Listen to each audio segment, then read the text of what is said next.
Hi, everyone. My name is David Ellis. I am the director of Earth and Air String Orchestra. I am also the solo cellist on our most recent project entitled Gratefulness in Solitude. And in this project, we are going to be featuring three different Cleveland-based composers, and I am with one of them right now. This is Margi Griebling-Haigh. Hi, Margi. Nice to have you here. Hi, David. How are you today? I'm good. Thank you very much. Good Good. to see you.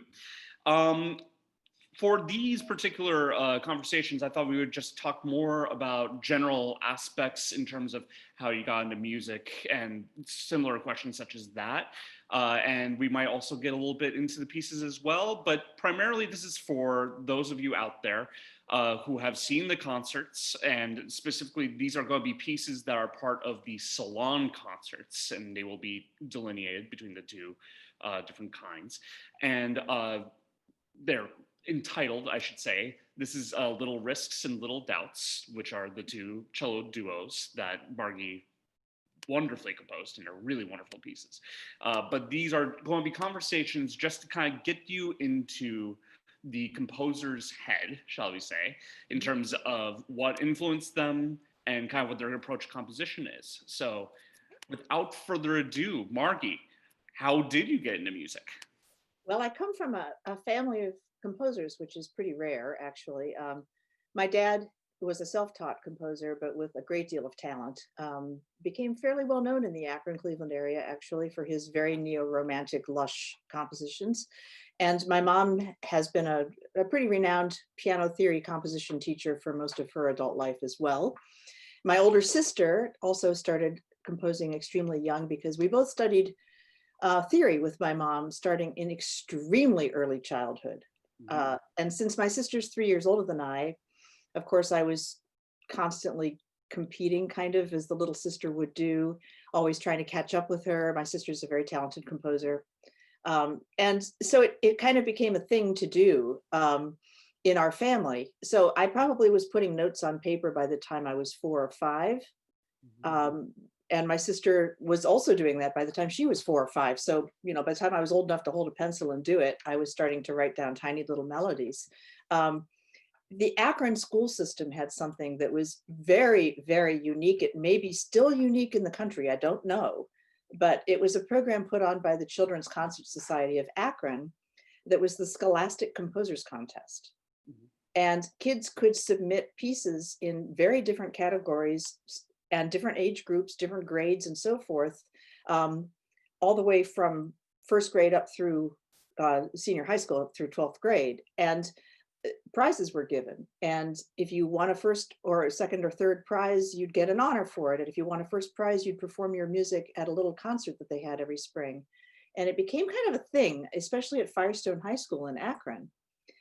We had a number of young composers that did very, very well for themselves. And there was kind of a friendly competition between all of us to always be the ones who got the most first prizes.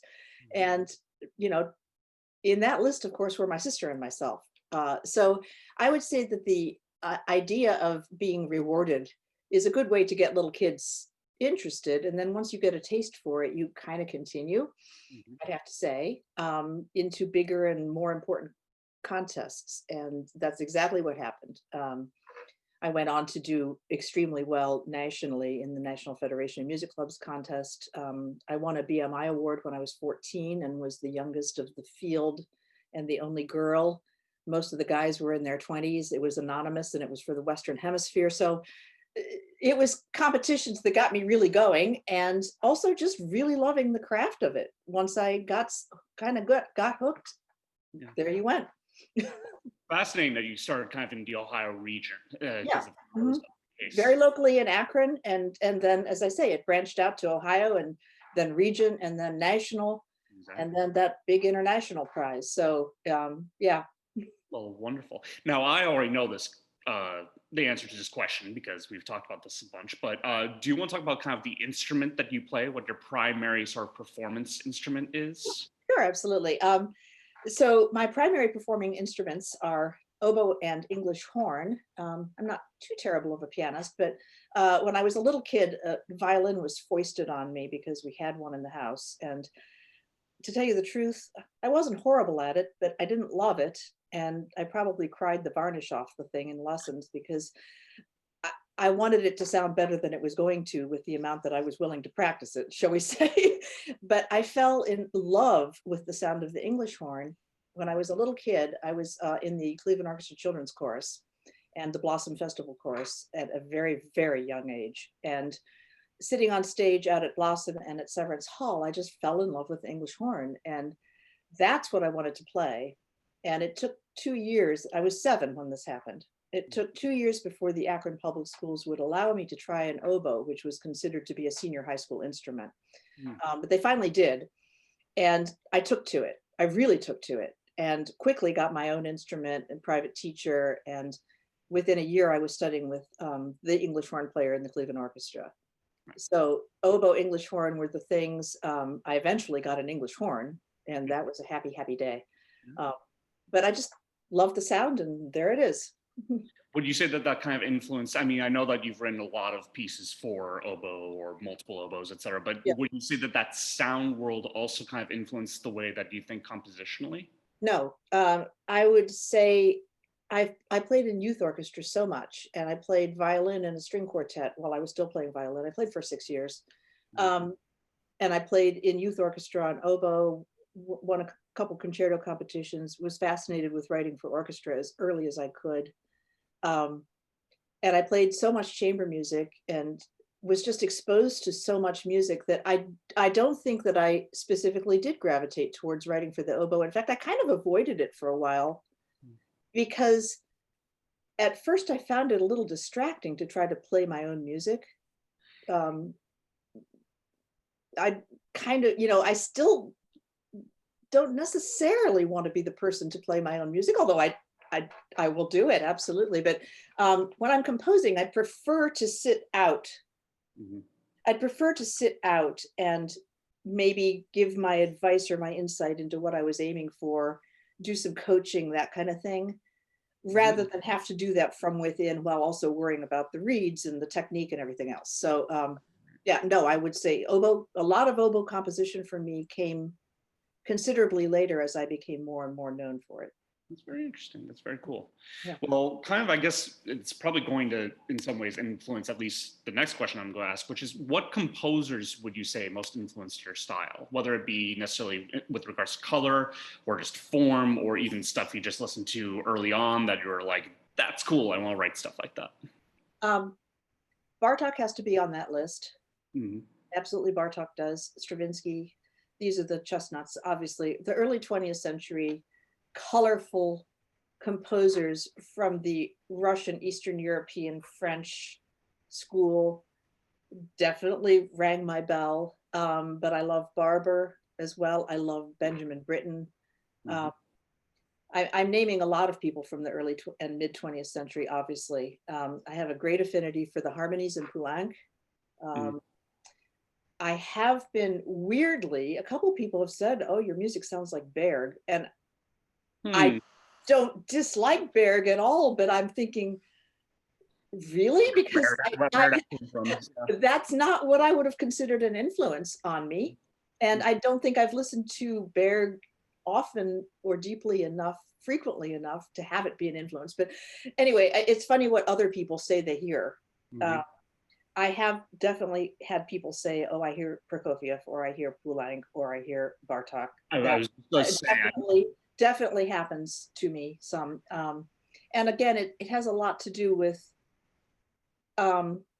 just the love of the color, all the different various orchestral colors that these people achieved, and the whimsy. I consider my music to be fairly whimsical a lot of the time, or a little witty here and there, a little unexpected. So those composers, I would say, all definitely did some of that. And certainly these duos are no exception to that. And you brought up Poulenc multiple times. I'm just like, yep, I hear it. Yeah, and I've also written quite a number of art songs. A great many of them were written to the poetry of Edna St. Vincent Millay. There's several reasons for this. First of all, her music is not, her poetry is not precious and self-conscious, the way a lot of poetry is, a lot of sort of like thinking about myself all the time. Her poetry seems to be able to do that without doing it. Furthermore, she writes lyrically beautifully. Unusually, she's very, very influenced by classics, by Latin and Greek um, techniques and so on, which is important in my family. And on top of that, she really loved music. And after she passed away, she gives the rights to use her poetry freely to composers. All right. And so Yeah. I had a correspondence with Millet's older sister to Mhm. get permissions, which I did have to write for, of course, to get permissions to use the poetry. Um, but what I was getting to with that was just another influence on my life. I've written a lot of art song Mhm. as well as chamber music and orchestral stuff. Now, there's a question that I have here that I want to ask all the various composers, and especially because you all write in quite different styles. Mhm. And I think that it would be very interesting to see how your responses compare and contrast. Mhm. There's been a lot of discussion, especially since Beethoven, really, Mhm. of the whole idea of the relationship between the composer, the performer, and the audience. Mhm. And I wonder, everyone seems to have their own kind of idea of how they want, whether, if, even if you're a performer, they might have a particular way of presenting a piece that explores these issues. But composers, of course, always have to be thinking about this, Mhm. really. So Yeah. I was wondering how do you view the relationship between the way that you compose, how someone would perform your compositions, and then how the audience listens to it? Well, I think they're all in the same pot. Hmm. I don't make any pretense of doing anything particularly experimental just for the sake of it. I'll put that right out there. I'd probably be considered to be um, harmonically adventurous, but not polytonal, maybe bitonal, certainly, clever with the rhythms and so forth. But to me, it's very, very important, really important to create pieces that have a solid structure. And this was underlined when I was a student for multiple summers at the Piemonte School and, sat down with the then maestro up there, Charles Brooke, and talked about composition. And we talked about, I think I already instinctively was doing this. But we talked at length about the importance of the architecture of the piece. So a piece needs to have things that you can latch onto as an audience member. Even if you only hear the piece one time ever, if you hear it a second time, you should be able to say, I've heard that before. Hmm. The first time you leave the hall and you've heard the piece performed, you should be able to remember something from it, thematically, rhythmically, motivically, whatever it should be. You should be able to have something that's stuck in your head. Hmm. If it's simply colors and it's simply sort of free form, well, that can be very interesting as the background to movies or something like that. But if you're sitting there and you're actively listening to a composition just as pure music, Hmm. I really think it needs to have, as I say, a very clear cut structure where you can hear, you have things to latch on to. Hmm. Um, so that architecture is pretty important to me. And I try to make, it doesn't have to be pat. It doesn't have to be like an expected form. It doesn't have to be like, okay, today I'm going to write a rondo and it's going to be very strict, or today I'm going to write a sonata form and it's going to be absolutely by the book. That's not what it's all about. It's about taking forms like that and allowing them to breathe on their own, and yet still respecting them Hmm. and allowing your audience the luxury, if I can say it that way, of hearing a motif enough times to have it sink in. Hmm. Um, so to me, that is very important. I don't think for the performer, I try to be really super ridiculously clear in my notation. Hmm. I try to take, all I'm also a professional music copyist and have been for many, many years. And so I try to make sure that my parts and my scores are clean, clear, well cued, perfect page turns. as well and clearly notated and consistent as possible. I really am pretty particular about it. Um, and I don't try to make instruments do a lot that makes them want to cringe. I mean, I don't like it if somebody throws me oboe music in the altissimo range. I don't want that. I Mhm. mean, some people, look, more power to them. Mhm. And if they want to write music that's, really extending ranges and techniques, that's great. And there's a place for it. But I don't find myself very often in that camp. Mhm. So, Mhm. I'm Well, it's very interesting. I mean, the idea of this project really came about. Here are three composers I want to do works by them because I either know them, I've worked with them before, or I just generally want to do works by them. And I couldn't have found three more contrasting in a whole variety of ways. Although I will say that the attention to structure, as you mentioned, is definitely something shared amongst all three. okay, that's cool. But what's really interesting is the definition of what's a punctuation mark, so to speak. So Mhm. if you're thinking about where one definitive point of the structure happens, Mhm. all three of you have different ways of either showing that or a different tendency for what kind of I don't know. It's just it's different dialects of the same language, if that makes sense. Okay, well, I look forward to hearing these other people's reading. It's I gonna be definitely very do. fun. One of the things that we were discussing as we were picking these pieces, you mentioned that these two duos, Little Doubts and Little Risks, are really they are for a different performer, say, than, for example, Ryan or Jeff's works. And Mhm. I wonder if you can get into that a little bit in terms of who the intended performers are. Well, the intended performers would be somebody like yourself, Well, frankly. And I mean, I absolutely love it when pieces that I've written, I'll backtrack in a moment, when pieces that I've written for young people get played by professionals. That's a blast. I love it. Anyway, to give a tiny bit of history, the Composers Guild, of which I have been a super active member for 30 plus years now, has had now for 28 of those years, it's had a junior concert called Creativity Learning Through Experience, where composers are blindly paired up with young talented performers that are put forth by their teachers.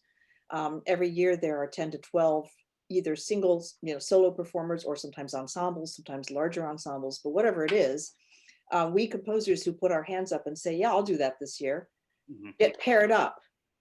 And so I've had flute choir, I've had um, trumpet duet, I've had multiple piano solo pieces, I've had some violin pieces, I've had a couple songs, I've had all sorts of things assigned to me, including guitar duet for young brothers and stuff that really stretches me. But these two pieces, Little Doubts and Little Risks, were pairings that I received in 2012 and 2015, mhm, respectively, for pairs of cello duet students of Rachel Bernstein, who's a local mhm, cello teacher. mhm, mhm, And so the kids that I was working with were premiering these pieces that were written specifically for them to premiere. That's mhm, how this project works. And it's a very cool project for young performers because they're working with the living composers, and we have to sometimes temper our pieces down or make them hard. We have to basically alter them to make them ideal for these young performers and yet still teach them something about music that they haven't been exposed to before mhm, and still challenge them in some way. So, for example, I may have a kid who's only played music in straight typical meters and has never had mixed meters. And I might say, okay, well, I'm going to write you a piece in mixed meters and it's going to be all 7/8 and 5/8 and 11/8 and whatever. Or it may be a kid who's never heard of bitonality, or it may be a kid who's never played double or triple stops, or it may be whatever it could be. But these pieces were written for that project twice, 2012 and 2015. And the kids pulled them off very nicely, you mhm, know, not polished professional performances. So, but the pieces I think have enough merit that they can go on and be played by professionals who could, and they were written as idiomatically as I could come up with. mhm, So, for example, the second portion of Little Doubts it's all a bunch of patterns involving the open strings and just shifting up, and so it actually sounds, I think, a lot harder than it really is in the second cello part, in the second movement. But I thought it out very carefully about how the strings are and how I could make this kid sound pretty great without really taxing her too much. So Mhm. that's how they came about. Mhm. And also the idea that you were mentioning about you want to be able to stretch them as Yeah. well. Mhm. It's not just simply what are the things you can do. We'll write a piece for your abilities. Right. No, Let's we want to let's we'll expand. piece for your ability, but we're going to add some, some cayenne. Right, exactly. Right. Very well So we're going to add a little cayenne and some, some satar and whatever, we'll put some stuff in there, and you're going to learn from this thing. exactly. So Really, in the end, though, I mean, and this is one of the things that, so Margie and I have worked in various situations involving early music. So we've had these discussions with early music all the time. But certainly in the case of Vivaldi concertos, think the same thing. He's writing those for students as well. And now they're being played in concert halls all the oh, time. right. And I mean, one of my earliest pieces for that Composers Guild concert, for that project, Mhm. probably the second time I wrote, was a piece called Bocadillo for violin solo and piano. And Yeah. then somebody asked me to write more movements to go with that first Bocadillo. Now Mhm. I've written many sets of Bocadillos for different solo instruments plus piano, but a feather in my cap has been that that first set for violin and piano have been done by several members of the Cleveland Orchestra on their own recitals, including Peter Otto, Mhm. who's concertmaster right now, and he's done them on two recitals. And one of those movements started out as a junior concert piece. So There you um, go. who Yeah. knows what happens with these cello pieces? I don't know. Maybe David, you'll make them famous. I don't know. We'll see. Certainly. You better do it. I'll do as you ask. Yes. Okay, good. Wonderful.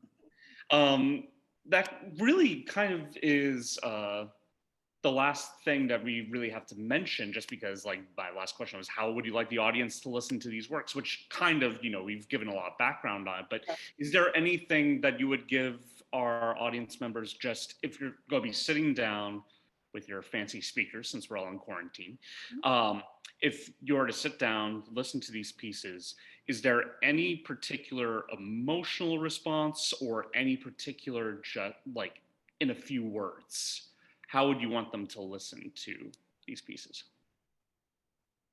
With a smile. I think both of these little sets of, well, they're not sets of cello duets. The first one is in two movements. The second one is more an extended single movement. But imagine conversations, Hmm. and as you're listening to them, because they're duets. And what in the world is a duet other than a dialogue Hmm. between two players? I Hmm. mean, certainly in these pieces, because there is no keyboard to, to flesh it out harmonically. It's just the two solo cello parts. And so if you envision them having a pretty animated conversation, or sometimes kind of a sleepy conversation, or, whatever it might be, just imagine a couple of characters, and hopefully just enjoy the process. And, it doesn't need to be too heavy.